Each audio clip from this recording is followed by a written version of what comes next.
और सिंध हुकूमत circular railway मंसूबे पर आग बबूला। सूबाई वज़ीर ट्रांसपोर्ट अवैस शाह का बयान सामने आ गया। कहा, मंसूबे की किसी फोरम ने मंजूरी नहीं दी। कराची सर्कुलर रेलवे का इंफ्रास्ट्रक्चर नहीं है। 20 अरब रुपए का KCR के नाम पर इंफ्रास्ट्रक्चर बनाकर ज़ाया किया जाएगा। सईद गनी भी हुकूमत को आड़े हाथों ले लिए। कहते हैं कि इतना बड़ा मंसूबा तैयारी के बगैर आगाज किया गया। मेरी दुआ है जो वादे किए गए हैं वो पूरे हो जाएं।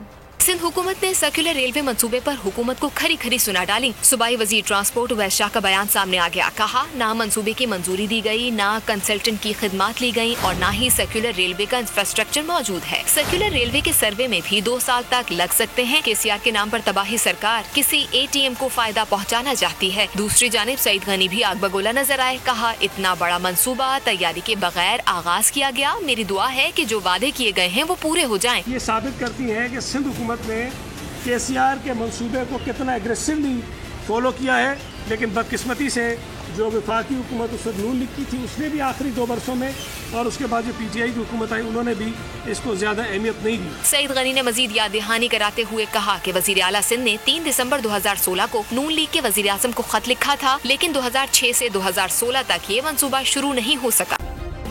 सब्सक्राइब करें और बेल दबाएं ताकि कोई खबर रह न जाए।